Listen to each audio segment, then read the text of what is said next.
This is Spilled Ink. When my apprentices are asking me why I'm following this guy or saving that post, it's not because I love the tattoo itself. I'm looking for a small detail, small element which makes it so unique. And then I'm trying to steal that element and use it in my sketches.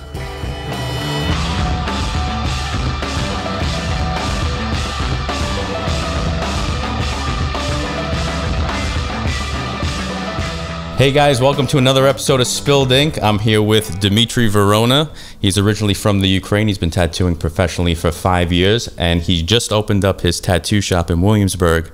It's called Black Hearts Tattoo Club. Black Hearts Tattoo Club in Williamsburg. So Dmytro, why don't you tell us how you got started in tattooing in the Ukraine and then how you made your way over to New York? Honestly, I never thought I'm gonna be a tattoo artist. At first I was a painter. I was drawing from when I was like 4 years old. But because I'm from Ukraine, it's almost impossible to earn money from your paintings there. And I came to one of my friends, he was a tattoo artist, and he was like, try to do tattoos. And I was like, wait, do you feel the difference? And he's like, think about it. It's your art on somebody's body for at least like 20 years, which makes you a little bit more immortal. And if you're good in it, you can go to any country you want. And even if you don't know the language, you can make money from it. I thought about it. I liked it. I started.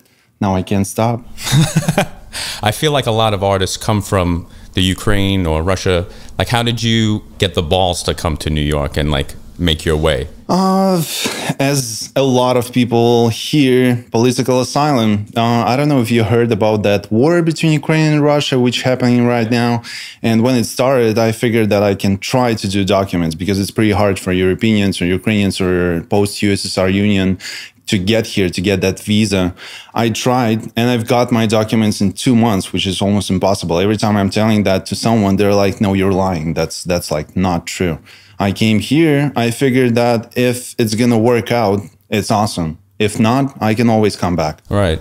Well, it's great. Williamsburg is like the cream of the crop for tattoos right now. So I know. And I like your style too. It's like black work. How did you develop that style? Started from something I really like. At first, I was a really shitty artist. I was doing like small tattoos and they were awful. I was copying a lot of work. A lot of different artists were tagging me and like, hey guys, stop doing that, block that guy.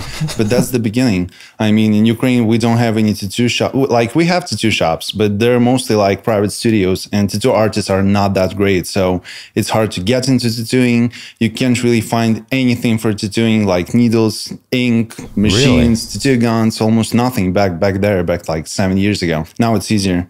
So my first tattoo machine was a stingray. You probably know that machine, right? But it was Chinese, so it cost like $15. And that was probably the best gift I ever had for my entire life. Nice. When it broke, first time, I came to the store to the guy who I know who could fix it. And I was like, bro, can you do something with it? It doesn't work. And he's like, this is Chinese. And I'm like, yep. And he's like, I'm not doing that. I'm like, please, I have no money. I need to fix it. I have a client tomorrow. So he's like, okay, look at this. He's showing me the real one and mine. He's opening both of them. And he's like, start laughing. I'm like, why are you laughing? And he's like, because your machine misses 5 parts. So it's really tough back in Ukraine. And I spent a lot of time thinking that I'm a shitty artist and I'm never going to get money from it. But look where I am now. Nice. A lot of time, a lot of practice, experience, and a lot of shitty tattoos in the beginning. Yeah. I'm really sorry. Did you have like a traditional apprenticeship or is just all self-taught work? No, all self-taught work. My first 2.5, almost 3 years, I was tattooing by myself. YouTube videos, a lot of different, I don't know, blogs, internet, what I could find at that moment. And then after a while, I found a girl, which I really loved. Her works were just amazing. Sasha Tattooing, maybe you heard about her. I was trying to reach her to get the apprenticeship, but she never took an apprentice. So I was texting her friends, her family, her manager, everyone. And once she said she's coming to my city to tattoo there just for a few days, and I knew the studio really well. So I'm calling to the studio and I'm like, hey guys, you know why I'm calling? And they're like, yep. And I'm like, is it possible? And they're like, nope. And because we're in a post-Soviet Union country, I was like, if I'm going to bring a cake, She's like, nope. If I'm gonna bring a cake and 2 bottles of champagne, she's like, let me see what I can do. So I've got the appointment with her, and when I came, we talked for a while, and I'm like, I want to be your apprentice, and she's like, I'm not doing that. And I'm like, please, come on. I was trying to reach you so hard. And she's like, wait, so you're that mania guy who was trying to like reach me. So only because of that, she took me as an apprentice. But it was not a regular apprenticeship because she taught me just for basically 2 days. And then that was it. But you know from tattoos how it works. Everything, all those things, why you are becoming a cool tattoo artist, it's all about details. Yes, it's all like little tips and tricks that like people don't really know until you get onto skin. Correct. So, and I'm sure like when you got a decent machine, your work probably just like took off because it was able to hit a little better. Or... yes, true. But the problem was that the Chinese one was a rotary. And when I've got the normal one, it was a coil. So it hits so much harder. And my lines were like perfect. Like if you're going to take a look on the old ones and the new ones, it was much better, but I was over damaging the skin. So there was a new problem that all my lines were spreading out and all my shading was spreading out. It looked awful, but in another way. You had to get the feel down first. Yeah. How long did that take you? With Chinese tattoo machine for a year, another year with the coil, and then I've got the good one, Rotary, which changed everything. Yeah. I feel like the Rotaries have been like leaps and bounds. Like Bishop, I don't know if you have a yeah, I have machine. One.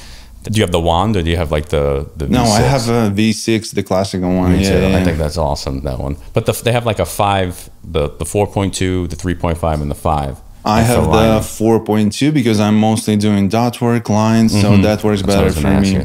Do you feel like the Rotary hits better than the coil? No, for sure not. It really depends from a machine. Sometimes Rotaries are really cool too. Let's say my Stingray right now hits even harder than some of the coils I used before. Really? But yeah, mostly Rotaries are like much more light, I would say. Yeah. So it's easier to leave a good flat black line with the coil machine, but because it hits harder and works in a little bit different way, it's also easier to over damage the skin. Yes. I see you take on a lot of like, or the designs you put out are very ornamental, the engraving designs. Like what's your like most complicated tattoo that you had to deal with? Because that style in itself is complicated. So what's been your most challenging tattoo so far? Most challenging, I would say most challenging was not the design, because every time I'm drawing something, I most likely know how to do that right. Most challenging definitely would be the single needle, because all artists knows how to make a nice line with the 3RL needle or 5RL or even bigger, right? Right. But it's much harder to leave good line with the single needle, especially if you're using gray wash ink. That took a while, and it was another client he was so whiny. He was crying all the time. Oh my God. I was tattooing his back. It was a huge Jesus piece from the, how that artist called? I don't remember. Anyways, it was engraving style, the huge back piece, the Jesus, and it took me 14 sessions because that guy was trying... All single needle? Yeah. He was trying to control my every move. For if usually I'm doing a pretty big piece for 2 hours, with this guy for 2 hours, I was doing like 3 inches or something. Really? That was crazy. I'm never gonna work with him again. The worst part is that he's still my friend, but he's my friend, so I couldn't really say anything to him. Right. Yeah, and I was so tired. Did you have like a consultation with them first, or like lay it out and tell them how it was going to be, or did you just like, oh yeah, do whatever you want, and then try to control everything? Because he was trying to control everything. We like from those 14 sessions, I would say 6 were just trying out on stencils. So we were changing things, changing lines. He wanted less shading here, more shading there, and blah blah blah blah blah. It was awful. I'm never gonna work with him again. Okay. I'm sure. So now that you told me about your friend who you had a difficult time with, has that changed your perspective? Like, what's your plan of attack? Like, how do you take someone walking into your shop and like take their idea and go from their idea to design to like putting it on their skin? Firstly, we don't do walk-ins. We're out of it. I used to work in a few different shops where they done walk-ins, and usually walk-ins is what? Tourists who wants to get something really stupid, I would say. So I don't like that. It's all appointments only. So far, we'll see how it's going to go in a few years. So far, it's appointments only. And usually when I'm talking to someone on my emails, right, I'm just trying to get the idea first. What do you want to get? What's the story behind this tattoo? Who are you? Are you Italian or you're a Filipinian? Do you want to incorporate those things or authentic drawings or something into this design? Right. And I'm not talking just like about the whole authentic drawing, right? I can look on something, find one element and use that element, then explain it to the person why is that line there, and he's gonna figure it out. And that way I'm doing my tattoos more complicated, more cool. People love it, and only clients knows what is hidden there. Right. So what's like your ideal client? Like if someone, is it someone who you had like drew the idea out and they're like, I want that? Or like, oh my God, no. What's your perfect client? I never do copies. I'm really open-minded. I'm pretty cool. From the moment you're going to text me, it could be sometime till the moment I'm going to answer, right? But from the moment I'm going to answer, it's going to go really fast. You just need to wait that time. And one thing I hate in clients, I don't want to say that, but honestly, I hate when people are texting me like sending me the picture and like, how much is this? No, say hello, how you're doing, and all that stuff. So I'm really easygoing. Everything's fine. Just be normal. Just be a person. Normal. Be a person. Be a little, I don't know. Show a little respect. That's it. I mean, being from the Ukraine and like just starting out and doing it yourself, did you ever have to deal with people who were like very rude, or like how did you handle people like that just starting out? Do you have a story like that? Just block him. No, not really rude. There was one client. The biggest problem with the clients is that people are coming and they honestly they don't really know what they want to get, because they don't know how to draw. They don't know how to build a composition. And I have problems with the clients who really knows what they want to get, because he wants to get this part here, he wants to get triangle here, the tiger in the background, and all of it together looks awful. And I'm trying to explain that to the person. I would rather reschedule and do a few more sketches for him just to be sure he's going to like it and I'm going to like it, because I never do tattoos I would never get for myself. So yeah, that's the process. That's it. And I think that's what a lot of people, they don't understand, especially someone who doesn't come from an artistic background. They don't realize they can't put 9 or 10 different ideas into one tattoo that's going to be this big. Yeah, I mean, sometimes it's possible, but only sometimes. Guys, keep it simple. Simple things looks always better. Right. Yeah, I mean, especially in Williamsburg where you're opening up a shop, like minimalism is a huge style there. Yep. So like one of our friends here has a bunch of them. Like people are building sleeves just doing that. And hey, to each their own, but that's what's like becoming more and more popular. I would say it's not. Great. Yeah, I would say it's not only in Williamsburg. It's just a trend right now around the world. All my other artists, my friends who I talk to all the time, they're telling me that all around the world, wherever they go, people want to get small tattoos. I personally hate it. I hate small tattoos. I'm really sorry. I hate small tattoos. I love to do big projects, sleeves, half sleeves, all filled in, a lot of shading, a lot of layers, not small things. They look great. I'm not judging, but I love big things. Yes, I agree. I mean, I can't see your tattoos, but if I could fill up my whole body, I will.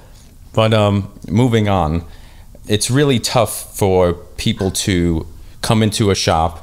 And like we're tattoo artists, so we don't really remember what it's like to walk in. Okay, yeah. You know, so like how do you make someone feel comfortable, or like what do you expect from them walking in?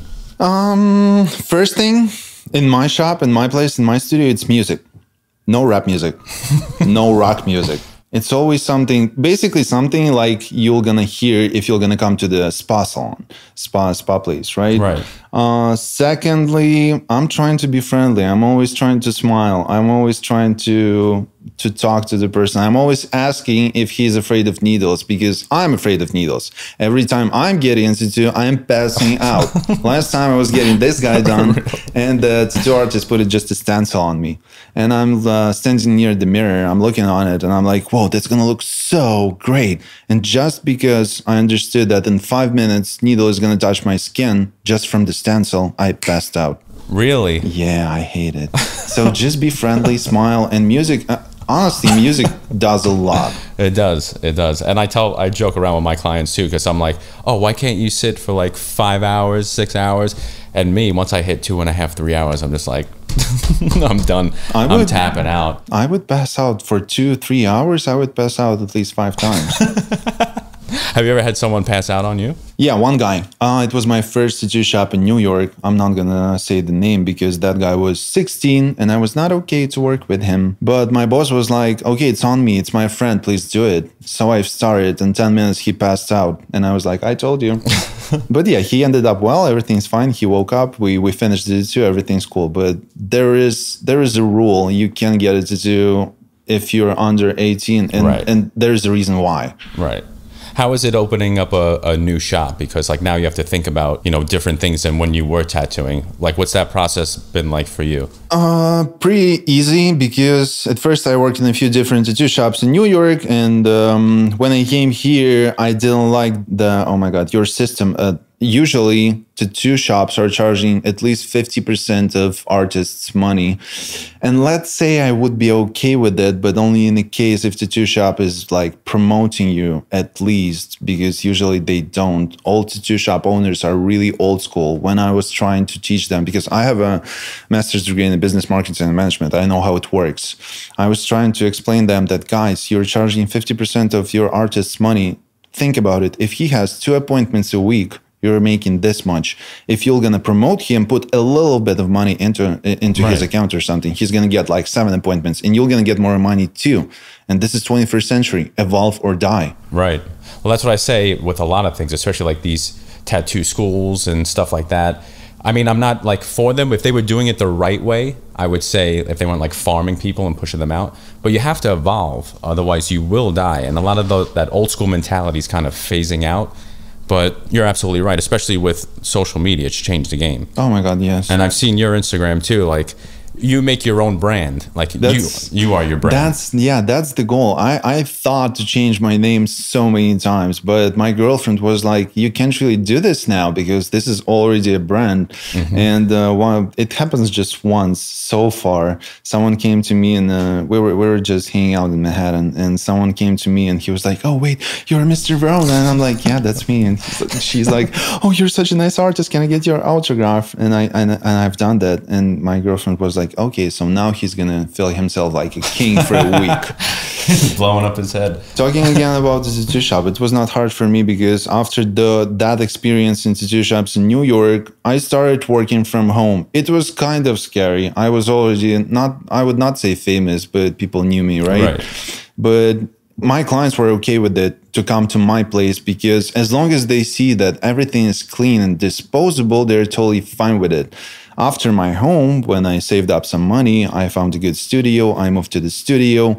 Then I was trying to find artists to work in my place, which were pretty hard because people are sending portfolios and I'm like trying to find someone good. And from all of those 20 people who texted me, I'm talking to the person. I'm like, do you know how to draw? And he's like, yeah, I'm drawing for like 15 years. Do you know how to tattoo? Yes, I'm tattooing for 10 years. Okay, send me your portfolio. And they're sending me something my little brother, 6 years old, would do better. So it's really hard. And after that, I understood that it's probably going to be much easier to find someone who just knows how to draw or really wants to know how to draw and teach him from the beginning. So in my shop at the moment, I have a lot of traveling artists who's like coming and going just for a week. And I have 2 apprentices, which I took. The funny thing happened when I was trying to find someone to become my apprentice. And from all those people who sent me their portfolios of just their drawings, basically, I found 2 guys, which I've met after, and now they're my apprentices, and they're both Ukrainian and Russian. So I don't know why, but so far for me, it looks like Eastern European and just European people are more, I would say, just concentrated on work. I was talking to that guy, and he's manager. He's selling cars for all his entire life. And when he turned 30, he decided that he wanted to change the game right now. And he came to me with his drawings and I was like, who taught you? How do you know how to draw? And he was like, no one. I just, after work, coming home and just sitting down, drawing near my TV and stuff for like a few years. And now I'm showing you this. And I'm like, whoa, you're going to be big. I'm taking you. So yeah, with apprenticeships, it's really hard in New York. I would say it's probably the same as in any jobs in New York. It's really hard to find a person who's going to be responsible, who's like hard worker and all those things. How long did it take you to find somebody? Because like I said, me and my brother own our own shop, and we have from time to time people, they're like, oh, you're taking on apprentices, and they'll send us the portfolio. And the same thing, it's like a 6-year-old drew it. It's tough. Yes, it's tough, but it didn't take me too long because at the moment when I started looking for apprentices, I was people already knew me. So when I posted something on Instagram and Facebook, those portfolios just went right away, like hundreds and hundreds, and I was looking for someone.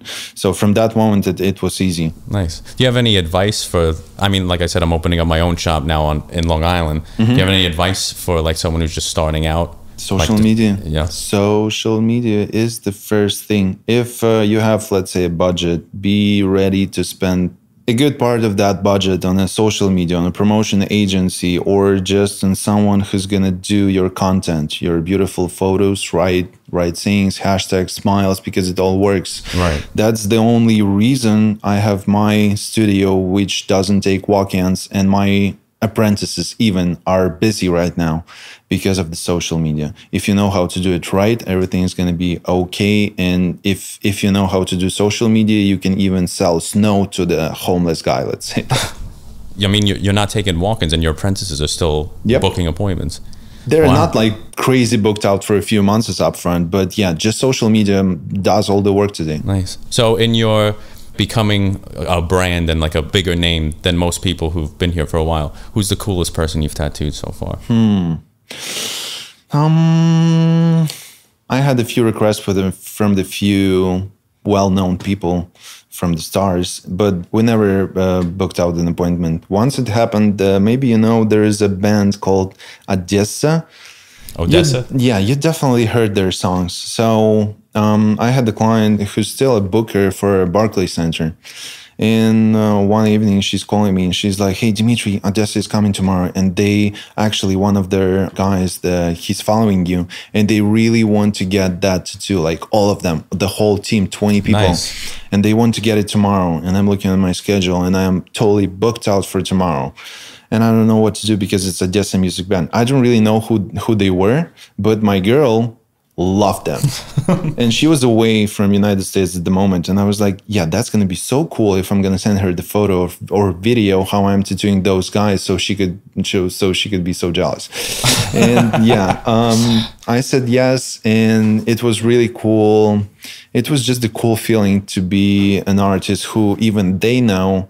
And basically, I was tattooing Odessa music band on the backstage of Barclays Center. That's awesome. That's really awesome. Cool. I've actually thought about that too. Like when I was first starting, I wanted to go to like, you know, like the music festivals like Warped Tour.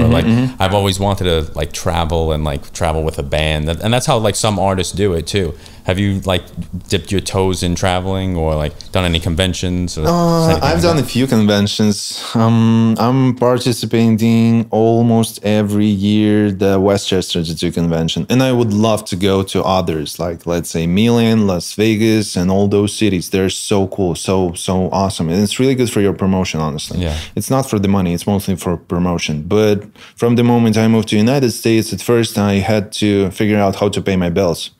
After I figured how to pay my bills, I've got seriously into tattooing, and I was saving money. After I saved some money, I opened the studio, which I still need to pay for, right? Now I found my apprentices, and I need to teach them how to do the job right. So I hope just a few years more, and I'm going to take only like big projects I really love to do and want to do, and I would be okay and totally, I would be totally calm if I'm gonna go on other tattoo conventions, right? And I'm gonna leave them alone, and they're not gonna fuck up anything, right? So yeah, for now, no, just Westchester Tattoo Convention, and there was one thing, really rich girl wanted to get a tattoo from me, and she was in Vegas and she couldn't come, so she paid for round flight, first class, and staying 3 nights in the Caesar's Palace, all the best room number, just so I could do basically like that small tattoos made from 3 lines for her and her friend. Yep. That's awesome. That's a pretty cool story too. That's a great story. Yeah, girls flying across the country for you. But that's awesome. I mean, they have a New York State Empire Tattoo convention that goes on in the city. I think that's in July. Yeah, I would love to go to that, but like you said, when you first go to conventions, you're spending money. Sure. Like unless you're booked out for the entire thing, like you just go to network, which is great too. You're talking about marketing, and if you want to get involved in the community, honestly, it's all about marketing today. Because first time I went came to the tattoo convention, you just need to take a look what's going on there. Because last time I was in the Westchester, I saw a lot of tattoo artists who was not booked. They were doing nothing basically, and there was just a few stands with the cool T-shirts designs. And take a look on those T-shirt designs. Today, it's still mostly old school. It's like a skull with something or whatever. Just to make a few T-shirts with the cool mandalas or flowers and rent another booth just for that stuff. And trust me, you're gonna make your money back because, as I saw from all of the artists on the tattoo conventions, on that tattoo convention, half of them bought things from that booth. Yeah. And I'm not talking about the clients who came just to like regular people, right? Not the artists. So yeah, it's all about marketing. Today's all about marketing. I agree. And like now it's tough because you have to kind of stand out from the saturation that's Instagram, which I feel like Instagram, it's kind of phasing out, I would think. And I don't know if you heard of TikTok or anything like that. Oh my God, I hate it. No, TikTok, it's so stupid. How could guy who's like doing that get 400,000 views? That's what they thought about Instagram too at first. And then it kind of like, it aged up a little bit, I guess. But I feel like Instagram is more like professional and you create a brand, and like TikTok is almost like you screw around. Yeah, right now. We'll see what's going to happen in 5 years. Because when I started doing things on Instagram, my parents was like, "Wow, stop spending your time on that internet. That Instagram is going to kill you." Yeah, I'm in New York. I'm making money. I have my tattoo shop, and that's all because of Instagram. Yeah. Does anyone come to you like with something from Instagram that you're just like, I can't do this? I feel like a lot of artists have that story. A lot of people are coming to me with the drawings and works of other artists, but I'm just telling them right away that, guys, I don't do copies. Let's say I can take it, I can redo it. I can make it in my own style, change something, but it's never going to be a copy. Right. I'm not okay. I used to do that. I know how it feels. And there's a lot of artists who's trying to copy my work. And I know how that feels. And it's not okay. It's not cool. So I'm just trying to respect someone else's art. And honestly, think for yourself. If you want to get the same thing someone else wants to already have, well, what's the point? Because if you're getting a tattoo, you're trying to show your personality, right? If you're getting a copy, it's not really your personality. It's okay if you're getting something like, I don't know, your zodiac sign or something like that. But everything else, why a copy? Why? But when you're first starting out, it's a little tough when someone when they come to you with an idea. Yeah, you could change it a little bit but you don't really have a style yet of your own. So you're really taking everything through the door. Like, how did you go from that to like what you do? How I invented my style? Yeah. I wouldn't say, I mean, a lot of people knows me because I do my flowers, because I do my blackwork, because of my high detailed graphics and perfect line work on the mandalas, but I still don't feel like it's my own style. I'm doing that because I like it and because people are buying it, honestly, but mostly because I like it. But I'm still looking. I'm still looking for something. I'm doing you probably saw it, my black peonies, right? But every time I do them, I know that something's missing. I can't figure out still what. I'm trying to find that small detail for a few years now, and I still can't find it. So for the style, I talked to other artists about this theme, and they told me that all you can do is just stay after hours, after your work in the studio and tattoo shop, sit down and draw. If you post a few pictures of your favorite artists, try to do those lines, try to do that and this, get it together. When you found something you really like make a mental photo of it, then try to do, let's say, an elephant using that style. If it's going to look good, continue. If not, change something at the beginning. do that elephant again. Elephant looks awesome. Try to do a flower in that style.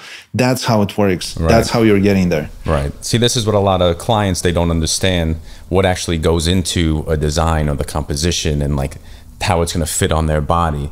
I mean, especially like for me, like I do this too, but I love to hear other people, like how they get there and like what they do. Oh, so it's tough. I spend a lot of hours. I mean, a few years ago, I thought that I had that thought at least once a week that I'm a shitty tattoo artist. I was so depressed all the time. I'm actually a drama queen. So she knows it. She knows it. I was like, she's coming, and I'm an idealistic person. So it happened that a lot of times she was coming home and she saw that mountain of papers of sketches, and she's like opening each of them, and there's just like, what's wrong with this one? And I was like, okay, I spent 4 hours in this sketch, and do you see in the very end that one line is fucked up? That's why. She was like, you're crazy. So yeah, it's the whole process. When you if you want to become cool, if you want to invent your own style, if you want to get to that point, that's one of the stages. When you hate yourself, when you're spending a lot of hours, when you're working so hard, eventually you're going to get there. But for each person, it's different timing. Someone's going to get there in a week. Someone's not going to get there in 5 years. Because a lot of artists talk to me who's like tattooing for 15 or 20 years. And when they saw my sketches, my details, they're like, how is that possible? I'm like, bro, throw out your 11 or 13 RL needles, start with the 3 RL. Go. Try it. Try something new. Experiment all the time. That's why my tattoos are mostly like, they're pretty similar. But some of those you can see is like totally different style from what I'm doing, because that was an experiment. Sometimes they're okay. Sometimes they look really cool. Sometimes they're awful. You can do nothing with that. That's how it works. I feel like the 3-round liner, that style is starting to come back. Like a lot of artists in the Ukraine and Russia, like they just use 3-round liners for everything. And I love that, like that stippled look, that stippled effect. Stippled look takes time to learn. Yeah. It's the hardest thing in that technique is that when you're doing those lines, to make them look pretty, you need to run it on a pretty high voltage. And when you're doing pretty high voltage, all your moves has to be totally the same. The difference has to be just 1%, right? When you're doing another angle. Right. If you're going to fuck up one line, the whole paddle, if we're talking about the flower, is not going to look that cool. So you need to control your arm really well. Just practice skin. Even I'm doing practice skin now. If it's a huge flower, because if it's a small one and you can do it in the one row, it's okay. If someone wants to get something bigger, and I know it's going to take like the whole tie, just one flower, I can't do that long line in one row. I need to connect them. To connect them, I need to practice. I mean, I saw you were working on a portrait of yourself. That was you, right?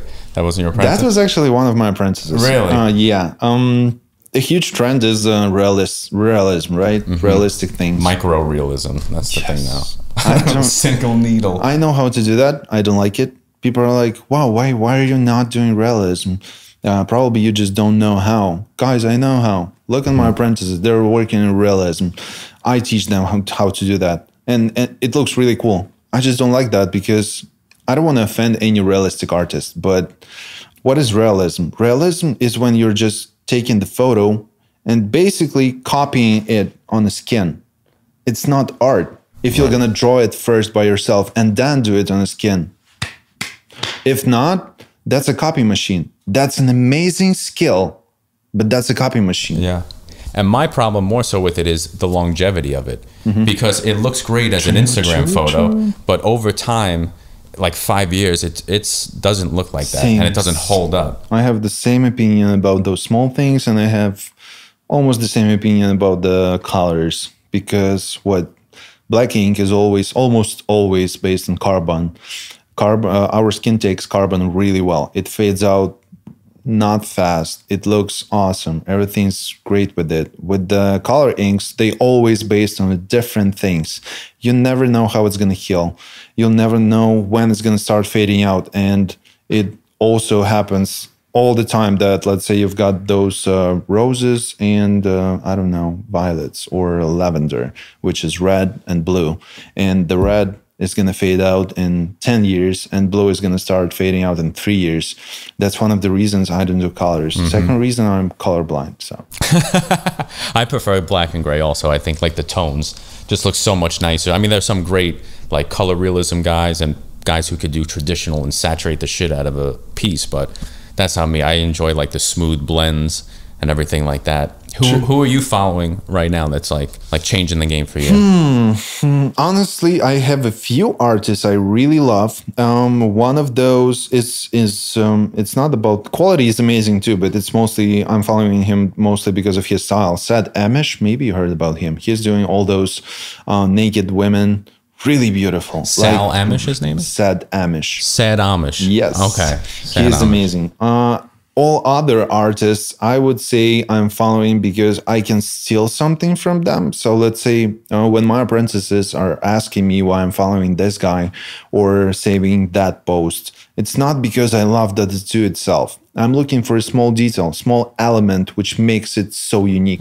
And then I'm trying to steal that element and use it in my sketches, change it to my own style, do something with it, and something cool comes up. So every time I'm saving something or following someone, I don't really care about his tattoos. I'm just looking for those small details which we talked about. Yes. Which if you're going to collect all of them, let's say you're following 50 artists and you collected 50 different cool elements, you can create something really, really cool from it. I do the same thing. And a lot of, because like I said, I like the black and gray and the new stipple look. A lot of artists are coming from Europe and Russia who are doing that style. So I follow a lot of Russian artists, and their work is incredible. I'm more than sure that half of artists you're following used to be my ex-coworkers.